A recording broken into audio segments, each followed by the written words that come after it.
What Princess Anne revealed about Diana will break your heart. What unspoken truths about Princess Diana and Princess Anne's relationship will leave you in tears? You're about to find out. What heartfelt revelations did Princess Anne share that shed light on her bond with Diana, and the struggles they both endured? Stay tuned as we uncover deeply emotional insights that reveal the untold connection between these two royal icons, and the poignant truths that may change how you see them forever. Number 1. Introduction to their relationship. Even though both Princess Anne and Princess Diana were part of the core members of the royal family, both of them were famous for different roles within the monarchy. Anne was the only daughter of Queen Elizabeth and is famous for being one of the busiest royals, undertaking numerous engagements annually on behalf of the monarch. She is patron or president of over 300 organizations, including WISE, Writers for Health, and Carers Trust. Her work in charities centers on sports, sciences, people with disabilities, and health in developing countries. She also carries out a very wide range of official duties and visits in the United Kingdom in support of regional authorities and local institutions. Diana, on the other hand, became the Princess of Wales upon her marriage to Prince Charles. She brought a compassionate and empathetic presence to the royal family. She was loved by everyone and soon became a global icon and was given the title of People's Princess. She truly cared about humanity and made sure to use her name and fame to promote causes that were often overlooked. The two most famous ones of them were HIV/AIDS awareness and the campaign to ban landmines. She shocked the world when she cleared the stigma around the spread of a deadly disease, AIDS, when she shook the hand of a person who was suffering from it. She even took a walk in an area that had landmines in it to help raise awareness against the dangers of it. She was truly devoted to her work and personally worked with individuals in need, which made her loved by millions around the world. Now, people often think of them both as polar opposites. Anne was seen as the no-nonsense royal who was admired for her self-control and relentless work ethic. When she used to interact with people, you could feel a sense of formality that aligned with the royal expectations. Her more reserved nature meant that people treated her as a royal. On the contrary, Diana's approachable nature and emotional transparency earned her the title of People's Princess. She could just connect with the public on a personal level. This wasn't just limited to the ones around her. People from all walks of life could relate to this feeling. From women who felt helpless in patriarchy to people of color who were deprived of basic human rights, everyone loved her. This stark difference in the two personalities and approach to engagements was often highlighted by the media as well. Number 2. The pressures of royal life.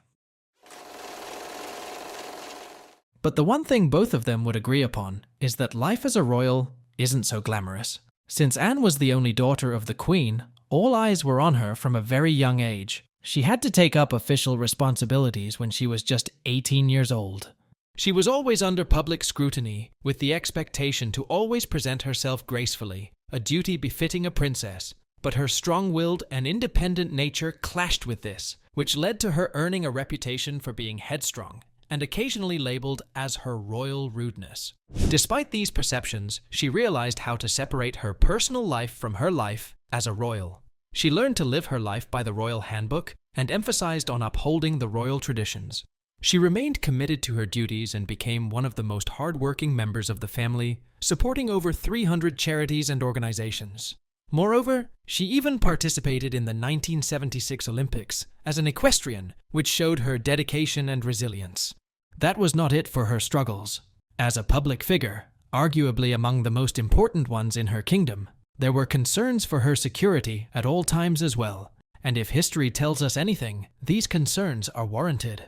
Her safety was compromised one time when she was on her way back from a movie theater once when an attempt was made to kidnap her. In the most Anne fashion, she even dealt with it bravely, and when the abductor threatened to shoot her, she responded by saying, "Bloody likely." Thankfully, she was saved during that encounter, and she is still with us, almost half a century later. Diana, on the other hand, didn't get lucky. Her tragic accident occurred because she was trying to run away from the paparazzi who had been chasing her everywhere. She loved the people and engaging with media wherever it was necessary, but the spotlight loved her more, which made life messy for her. Marrying Prince Charles thrust her into an intense spotlight, with the media fixated on her every move. She often found herself pursued by paparazzi, her personal life dissected in tabloids, leading to significant emotional strain. Diana's struggles with bulimia and her honest expressiveness about her mental health highlighted the immense pressure she faced. Still, she faced all of these challenges with a smile and used her platform to advocate for many humanitarian causes, for which she is remembered to this day. Number 3. Misconceptions about rivalry. Now, the media always loved controversy because it gets them more views, which ultimately means more publicity and money. That's why they love to blow things out of proportion, or even make stuff out of nothing. The relationship that these two princesses had wasn't safe from that either. Early media narratives often portrayed them as adversaries, talking about the difference in their personalities and differences in approach to performing royal duties. Anne was always known as a stick-up who didn't like nonsense. She was super dedicated to tradition and followed in her mother's footsteps. She didn't care for the media much and wasn't a big enough story for the newspaper. She was often compared with Diana, who was charismatic and always made the news. This difference in portrayal was always amplified by reports that suggested Anne didn't care for her much, and that she doesn't have any real value in the royal family, which is why she didn't engage with her too much. According to the news back then, she thought of her as too emotional as well. Diana, on the other hand, felt overshadowed by Anne's long-standing commitment to her royal role and her position in the family according to the media. This kind of news fueled the public into believing that there might exist a rivalry between the two sisters-in-law. However, the truth was far from it, as they both would go on to publicly deny these claims. In 1985, Diana talked about these rumors directly while giving an interview saying, "Anne has been working incredibly hard for the Save the Children Fund, and I'm her biggest fan, because what she crams into a day, I could never achieve. We've always hit it off very well." Similarly, Anne dismissed the feud allegations by calling them fairy stories. She said this when she had missed Prince Harry's christening, and the media said this was because she didn't like her much and wanted to keep her distance. She completely denied these suggestions, putting an end to a long-standing fantasy rivalry. Number 4. Anne's reflection on Diana's compassion. Now, Diana had a beautiful personality to rub off on everyone, and Anna was a victim of that as well. The Princess Royal expressed her admiration for her exceptional ability to connect with people on an emotional level. One such example of Diana's compassion is her friendship with Mother Teresa. Both of them had a really strong bond and worked on a lot of projects together, never taking a break from praising each other. As a matter of fact, she was buried with a rosary given to her by Mother Teresa. And when she passed away, Mother Teresa talked about her saying, "She was very concerned for the poor. She was very anxious to do something for them, and it was beautiful. That is why she was close to me."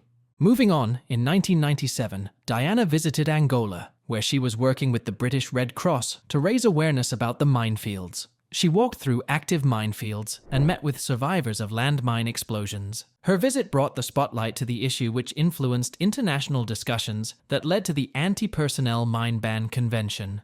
Later on, she talked about this experience saying, "If my visit has contributed in any way at all in highlighting this terrible issue, then my deepest wish will have been fulfilled." Number 5. Differences in their approaches to duty.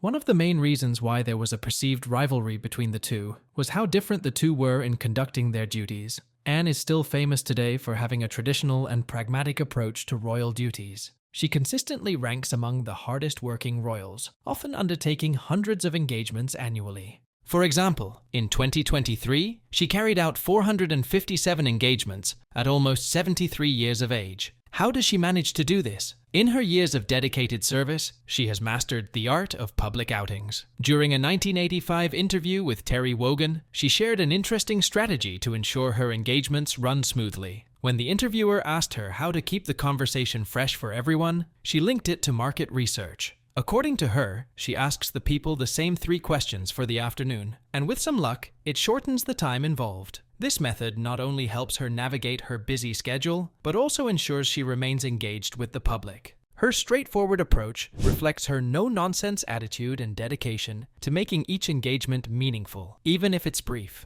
Opposite to her, Diana brought a wave of change with her, which more often challenged the traditional protocols so that she could form deeper connections with the public. As noted by Ellery Lynn, curator of an exhibit on Diana's style, she abandoned the royal protocol of wearing gloves because she liked to hold hands when visiting people or shake hands and have direct contact. Moreover, she chose not to wear hats when meeting with children, saying, "You can't cuddle a child in a hat." Her method of interacting with people closed the space that had been formed between the royals and the public for the longest time ever. Number 6. A shared understanding of isolation. This difference in behavior from the royals left her isolated within her new family. That's something that Anne felt as well. Diana's struggles with loneliness and her sense of isolation within the palace walls have been well documented. She often felt overwhelmed by the expectations placed upon her and the lack of emotional support within the monarchy. These feelings were exaggerated by her troubled marriage and the intense media scrutiny she faced. Her dance teacher, Anne Allen, recalled moments when Diana confided in her about her unhappiness, expressing a deep sense of loneliness and a desire for genuine connection. Anne also acknowledged experiencing moments of loneliness. In interviews, she has reflected on the challenges of royal life. While Anne has not publicly detailed specific instances of isolation, her acknowledgement of the pressures associated with royal duties suggests an understanding of the emotional struggles that come with such a life. Number 7. Private moments of connection. For a person who attends more than 400 engagements a year, it's hard for them to find time for personal life. Such was the case for Anne as well, who had rare moments with Diana. She barely had enough time to spend with her, and that shows in the lack of documented encounters between the two of them. While people often think of it as her being spiteful, the truth is far from it. In Andrew Morton's biography, Diana herself mentioned that despite the rumors, they got along great. While they weren't each other's confidants, they respected one another and got along well. Number 8. Emotional impact of Diana's death. And when tragedy struck in the form of her passing away, Anne's reaction was of intense shock and sadness. Despite the so-called strained relationship, as shown by the media at the time, she was deeply affected by the loss. She described the Queen's decision to keep the two princes away from the spotlight as exactly the right thing, emphasizing the importance of providing them with a stable environment that was away from public scrutiny during such a difficult time. And this was true as well. You could see in the eyes of her sons how much they missed their mother and how much it shocked them. Decades later, in an interview, Harry opened up about this phase, saying, "Everyone thought and felt like they knew our mum, and the two closest people to her, the two most loved people by her, were unable to show any emotion in that moment." After the funeral, Anne had to make herself more prominent in the family. She had to take on more duties and maintain a strong public presence.